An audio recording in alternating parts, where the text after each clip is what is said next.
Hello students, in this lecture I am going to discuss Indian Partnership Act 1932. Okay, starting with the act, the first thing is Act Aya Kab. Act का birthday क्या है? So that was applicable from 1st October 1932. It means this act came into force from 1st October 1932. Okay, then the law was previously included in Indian Contract Act 1872. Means before the act was applicable, the provisions of Partnership Act were included in Chapter 11 of the Indian Contract Act 1872. Okay. Then third condition is when Indian Partnership Act is silent regarding any provision, then in that case Contract Act is applicable. If there is any means if Partnership Act is silent on any provision, then in that case which act is referred? Indian Contract Act 1872 is referred. Okay, the three conditions are: first, the Indian Partnership Act is applicable from 1st October 1932. Then previously it was included in Indian Contract Act 1872. If Partnership Act is silent on any provision, then in such situation Indian Contract Act 1872 is referred. Okay. Then definition of partnership. What is partnership? Partnership is relation between two or more persons who have agreed to share profits of the business carried on by all or any one of them acting for all. This definition is given in section 4 of Indian Partnership Act 1932. What is the definition? Partnership is relation between two or more persons who have agreed to share profits of the business carried on by all or any one of them acting for all. Suppose A, B and C. They are three partners in a partnership firm. Okay. So individually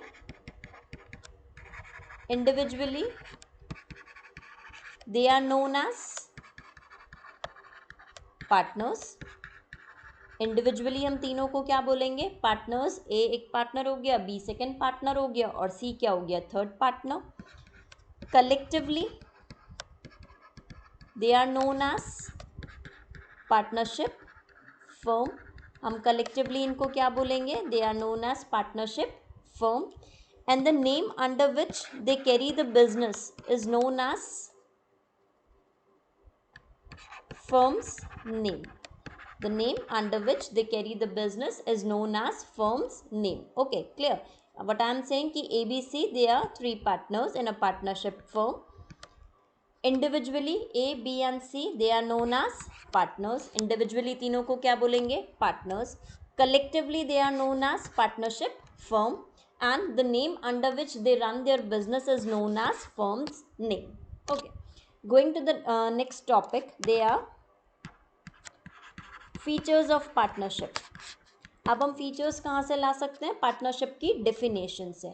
हमने सबसे first लिखा partnership is relation between two or more persons. What we have written? Partnership is relation between two or more persons. तो हमारा first feature क्या हो गया? Association of two or more persons. Means अगर मुझे पार्टनरशिप फॉर्म फ्रेम करनी है तो minimum number of partners required is two. This minimum numbers limit is given in Indian partnership act 1932. Minimum की लिमिट तो हमें कहाँ गिवन है? इंडियन पार्टनरशिप एक्ट में गिवन है. Maximum number of partners required to form a partnership firm is 50 at present. आज की date में अगर तुम्हें पार्टनरशिप फर्म बनानी है तो maximum number of partners is 50. It is given in companies act 2013. Okay, maximum की लिमिट पार्टनरशिप एक्ट में गिवन नहीं है. मैक्सिमम की लिमिट कहाँ गिवन है? कंपनीज एक्ट 2013 में गिवन है. तो the first feature is association of two or more persons. Minimum number of partners required to frame a partnership firm is 2 and it is given in, this limit is given in Indian Partnership Act. The maximum number of partners that can be in a partnership firm are 50. और वो कहाँ given है? ये particular condition limit कहाँ given है? Companies act 2013 में. ठीक है. if number of partners falls below 2, if number of partners falls below 2, then what we will say, partnership ceases to exist. Partnership ceases to exist. What I am saying, if number of partners falls below 2 in a partnership firm, then this condition will be regarded as that partnership ceases to exist. For example, A and B are partners in a partnership firm. There are two partners in a partnership firm. B dies in an accident. B ऊपर चला गया, अब बचा कौन, A. तो इस case को हम क्या बोलेंगे, partnership ceases to exist. A future में बिजनेस को as a sole proprietorship continue कर सकता है, बट हम आज की डेट पे उसके लिए क्या यूज करेंगे, that partnership ceases to exist. Okay, then second condition, if there are more than 50 partners, if there are more than 50 partners, then it will be regarded as illegal association. Then it will be regarded as illegal association. Why illegal? Companies Act ने limit डाली है कि partnership firm में 50 partners से ज़्यादा नहीं हो सकते, और अगर आप एक्ट के अगेंस्ट में जा रहे हो, it means you are doing an illegal activity. तो कंडीशन क्या, if there are more than 50 partners in a partnership firm, then that partnership firm will be treated as an illegal association. Okay, then we have used की minimum 2 or maximum 50 ना, but we have used in the definition, partnership is relation between two or more persons. Now who are persons? Persons can be two natural persons, means दो human beings मिलके एक partnership firm बना सकते हैं, तो बिल्कुल बना सकते हैं. Ram and Shyam, they are two persons, दोनों मिलके एक पार्टनरशिप फर्म बना रहे हैं, बिल्कुल बना सकते हैं. Second condition, two companies can become a partner, तो वो भी पॉसिबल है. दो कंपनीज मिलकर भी क्या कर सकती है, एक न्यू पार्टनरशिप फर्म बना सकती है. दो नेचुरल पर्सन, दो ह्यूमन बींग, दोनों मिलके पार्टनरशिप फर्म बना सकते हैं, बिल्कुल बना सकते हैं. दो अलग अलग कंपनीज है, दोनों मिलके एक न्यू पार्टनरशिप फर्म बना रही है, मींस दो कंपनीज एक पर्टिकुलर पार्टनरशिप फर्म में पार्टनर्स हो सकती हैं, तो वो भी हो सकती हैं. But two partnership firms can never become partners, can never become partners. That is important, हाँ, ये ध्यान रखना. दो ह्यूमन बींग्स पार्टनर्स बन सकते हैं, दो कंपनीज मिलके पार्टनर्स बन सकती हैं, बट दो पार्टनरशिप फर्म कभी भी पार्टनर्स नहीं बन सकती. ठीक है, सपोज कंडीशन इज, एक फर्म है and the firm name is ABC, और ABC तीनों इंडिविजुअल पार्टनर्स हैं. दूसरी फर्म में XYZ उसके पार्टनर्स हैं, बट ये दोनों फर्म्स मिलके एक न्यू पार्टनरशिप फर्म नहीं बना सकती. But partners in a partnership firm, but partners in a partnership firm can be a partner. जो इन पार्टनरशिप फर्म के पार्टनर्स हैं वो मिलके एक नई पार्टनरशिप फर्म बना सकते हैं. ठीक है, तो ABC XYZ ये दो पार्टनरशिप फर्म्स पार्टनर्स नहीं हो सकती, बट इसमें जो पार्टनर्स हैं A, B and C and इधर XY and Z, ये लोग मिलके क्या कर सकते हैं, एक न्यू पार्टनरशिप फर्म बना सकते हैं. अब इस न्यू पार्टनरशिप फर्म में पार्टनर्स कौन हो गए, ABC XYZ, 6 पार्टनर्स हो गए. ओके, तो क्लियर है कंडीशन. फर्स्ट तो minimum number of partners is 2 and it is given in Indian partnership act 1932. Second is maximum number of partners. Maximum number of partners can be 50, but ये limit कहाँ given है, companies act 2013 में given है. ठीक है, then condition क्या, if number of partners falls below 2, then what will it will be treated as partnership ceases to exist. And if the number of partners are more than 50, then it will be regarded as, or then it will be treated as illegal association. Okay, then persons means दो natural person मिलके एक partnership firm बना सकते हैं, दो companies मिलके एक नई पार्टनरशिप फर्म बना सकती है, बट दो पार्टनरशिप फर्म्स मिलके एक न्यू पार्टनरशिप फर्म फ्रेम नहीं कर सकती. बट जो पार्टनरशिप फर्म में पार्टनर्स हैं वो मिलके क्या कर सकते हैं, एक नई पार्टनरशिप बना सकते हैं. ठीक है, तो ये तो हो गया हमारा first feature. Now second feature, second is agreement. What was the definition? Partnership is relation between two or more persons who have agreed means क्या होना चाहिए, पार्टनर्स में एग्रीमेंट होना चाहिए. तो condition is partnership comes into partnership comes into existence by agreement. Partnership comes into an existence by agreement, not by status or by operation of law. Partnership comes into an existence by agreement, not by status or by operation of law. Means क्या compulsory है, agreement होना compulsory है. मैंने लिखा not bye status और bye operation of law. Status means in the case of Hindu undivided family जो male child होता है वो क्या होता है, by birth he becomes the member of Hindu undivided family. Condition क्या, हिंदू अनडिवाइडेड फैमिली के केस में क्या होता है, जो मेल चाइल्ड होता है वो बाय बर्थ क्या बन जाता है, हिंदू अनडिवाइडेड फैमिली का मेंबर बन जाता है. That is regarded as status. ऐसा पार्टनरशिप फॉर्म में पॉसिबल है क्या कि किसी पार्टनर का जो चाइल्ड है वो बाय बर्थ पार्टनरशिप फॉर्म में पार्टनर बन जाए? ऐसा नहीं होता. पार्टनर्स कैसे बनते हैं, by an agreement. Okay. Then second मैंने लिखा by operation of law. Operation of law का means suppose for example a and b they are brothers. Their father dies, they inherit a property from their father. मैं क्या condition ले रही हूँ, A B दोनों क्या हैं, ब्रदर्स हैं. इनके फादर की डेथ हो गई, उन्होंने क्या किया, मीन्स अब जो उनके फादर की प्रॉपर्टी थी वो अब किसकी प्रॉपर्टी बन गई, ए और बी की जॉइंट प्रॉपर्टी बन गई. My question is whether A and B are partners. हम ए और बी को पार्टनर्स ट्रीट करेंगे क्या? उन्होंने फादर से प्रॉपर्टी इनहेरिट करी है तो हम उनको पार्टनर्स ट्रीट नहीं करेंगे. They are not partners because partnership comes into an existence by agreement, not by operation of law. तो उन्होंने सिंपली अपने फादर से प्रॉपर्टी इनहेरिट करी है तो they will not be treated as partners. Then second condition, suppose उन्होंने क्या किया, अपनी प्रॉपर्टी को they gave that property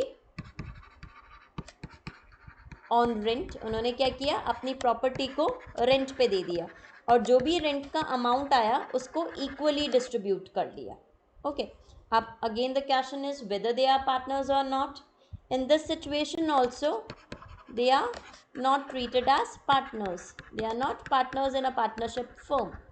Why they are not partners? Because they are distributing income.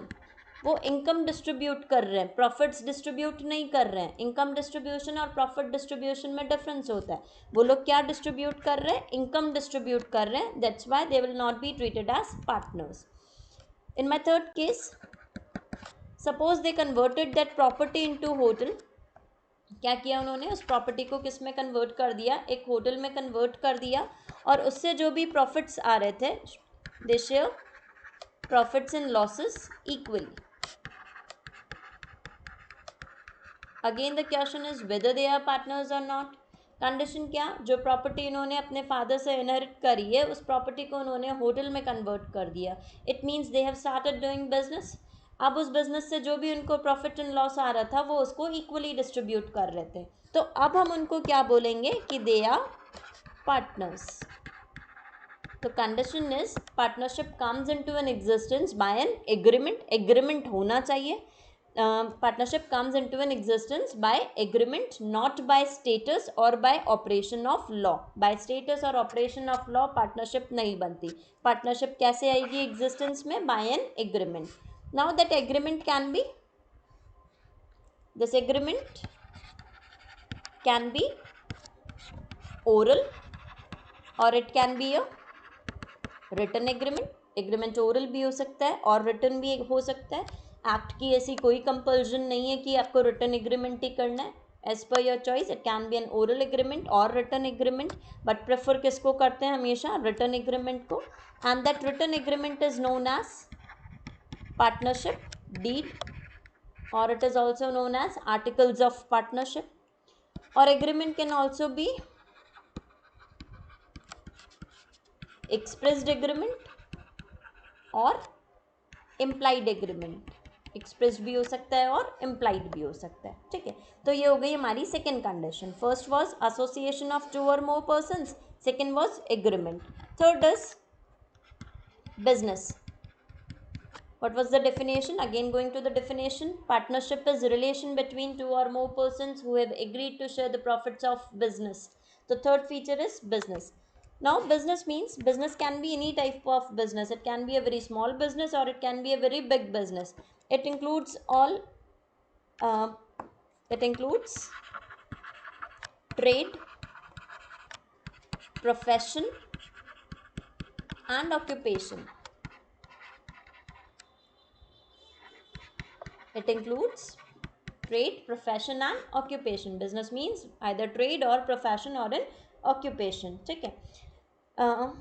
Motive of the business must be, motive of business must be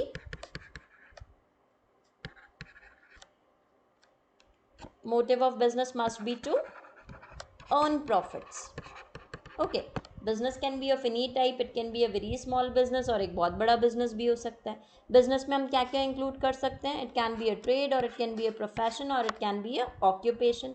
what is important is motive of the business must be to earn profit. हम business क्यों कर रहे हैं? Profit earning के लिए business कर रहे हैं, ठीक है. Then next is, fourth is agreement to share profits. Again going to the definition, partnership is a relation between persons who have agreed to share profits. The third is, fourth condition is agreement to share profits. Okay, partners में agreement किसका होना चाहिए? To share the profits. Profit sharing is compulsory, but sharing of loss is not compulsory. Okay, profits में तो share मिलना ही चाहिए, वो तो कंपल्सरी है ना. बट लॉस में पार्टनर शेयर बेयर करे ऐसा कोई कंपल्जन नहीं है.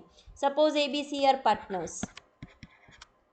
फर्स्ट कंडीशन इज, जो भी प्रॉफिट लॉस आएगा वो लोग क्या करेंगे? इक्वली डिस्ट्रीब्यूट करेंगे. That is practically possible. Okay, second condition is, A profit loss दोनों भी शेयर करेगा, बी भी प्रॉफिट लॉस दोनों करेगा, बट सी क्या करेगा? ओनली प्रॉफिट्स में शेयर लेगा, वो लॉसेज में शेयर बेयर नहीं करेगा. तो that is also practically possible कि कोई पर्टिकुलर पार्टनर प्रॉफिट्स तो ले रहा है बट वो लॉस में शेयर बेयर नहीं कर रहा है, तो that is possible. Okay, next condition is, suppose A and B, they says कि they will bear profits and losses equally, and C says कि वो तो सिर्फ लॉसेज में शेयर बेयर करेगा. हो सकता है क्या? सी पागल थोड़े जो पार्टनरशिप में पार्टनर बनेगा, है ना. तो ये कंडीशन प्रैक्टिकली पॉसिबल ही नहीं है. तो what is the condition? Profit sharing is compulsory. Profits में तो शेयर कंपल्सरी मिलना ही चाहिए पार्टनर्स को, but sharing of loss is not at all compulsory. कोई एक पर्टिकुलर पार्टनर इस कंडीशन पे आए कि वो तो सिर्फ प्रॉफिट्स में शेयर लेगा, लॉस में शेयर बेयर नहीं करेगा, तो that is possible. Okay, and in absence of information, जिस रेशियो में पार्टनर्स प्रॉफिट शेयर करते हैं उसी रेशियो में पार्टनर्स को लॉस भी बेयर करना पड़ेगा. ओके, तो ये हो गया हमारा fourth point. Fourth point was agreement to share profits. Agreement किसका? प्रॉफिट शेयरिंग का. और कंडीशन क्या? प्रॉफिट शेयरिंग तो कंपल्सरी होता है कि सारे पार्टनर्स को प्रॉफिट्स में शेयर मिलना चाहिए. इसका भी एक एक्सेप्शन है, हाँ, नॉमिनल पार्टनर. नॉमिनल पार्टनर को प्रॉफिट्स में शेयर रिसीव नहीं होता. बट नॉर्मली क्या कंडीशन होती है कि प्रॉफिट शेयरिंग सारे पार्टनर्स के लिए कंपल्सरी होता है, but sharing of loss is not compulsory. कोई पार्टनर इस कंडीशन पे आया कि वो लॉस में शेयर बेयर नहीं करेगा, तो that is practically possible. Okay, and in absence of information, जिस रेशियो में पार्टनर्स प्रॉफिट शेयर कर रहे हैं उसी रेशियो में पार्टनर्स को लॉसेस बेयर करने होंगे. Okay, then last and the most important condition, fifth condition, business carried on by all, business carried on by all or any one of them acting for all. Business carried on by all or any one of them acting for all. That is the most important feature of a partnership firm. Okay, that is governed by mutual agency principle. What is mutual agency principle? Suppose I am a principal and you are my agent. You are performing work on my behalf. तो जो भी तुम perform कर रहे हो उसके लिए मैं क्या होंगी, लाइबल होंगी. मेरे बिहाफ पे कौन वर्क परफॉर्म कर रहा है, मेरा एजेंट परफॉर्म कर रहा है, तो I will be liable for his act. Okay. It is also known as true test of partnership. इसको क्या बोलते हैं, true test of partnership form बोलते हैं. ठीक है. इसका प्रिंसिपल सीधा सा क्या, act of one partner, act of one partner is act of all other partners.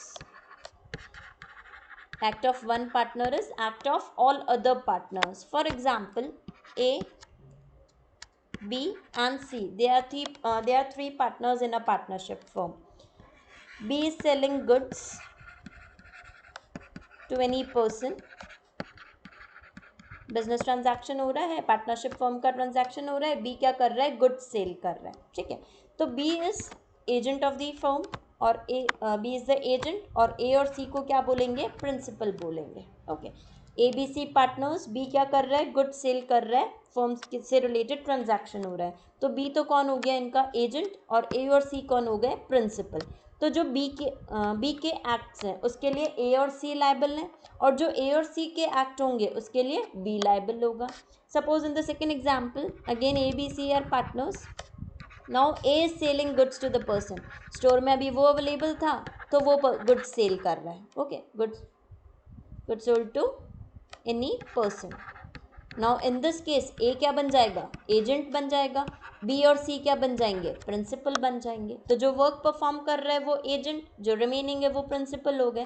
तो act of one partner is the act of all other partners. Means A के एक्ट के लिए बी एंड सी लाइबल है और B और सी के act के लिए कौन लाइबल होगा, ए लाइबल होगा. That is mutual agency principle. Okay. The last feature is business carried on by all or any one of them acting for all. That means it is governed by mutual agency principle. Agent के act के लिए principal हमेशा liable होगा. This is known as true test of partnership. Act of one partner is the act of all the other partners. और फिर मैंने example लिया, ए B सी क्या कर रहे हैं, गुड सेल कर रहे हैं, बी सेल कर रहा है टू एनी पर्टिकुलर पर्सन. तो बी को तो क्या बोलोगे, एजेंट. ए एंड सी क्या हो जाएंगे, प्रिंसिपल्स. तो जो बी का एक्ट है उसके लिए ए और सी लाइबल और ए और सी के एक्ट के लिए कौन लाइबल होगा, बी लाइबल होगा. सेकेंड एग्जाम्पल में ए सेल कर रहा है गुड्स, तो ए कौन बन गया, एजेंट और बी और सी कौन हो गए, प्रिंसिपल्स. तो ए के एक्ट के लिए कौन लाइबल होंगे, बी एंड सी. ओके. तो these were the 5 features of the partnership firm. तो वो सारे डेफिनेशंस में से ही आ जाते हैं. First was association of 2 or more persons. Second was agreement. Third, business होना चाहिए. Fourth, sharing of profits. And last was business carried on by all or any one of them acting for all. That is also known as mutual agency principle or true test of partnership. Okay. I have completed my topic features in this lecture. Now the remaining part of the chapter I'll be discussing in my next lecture.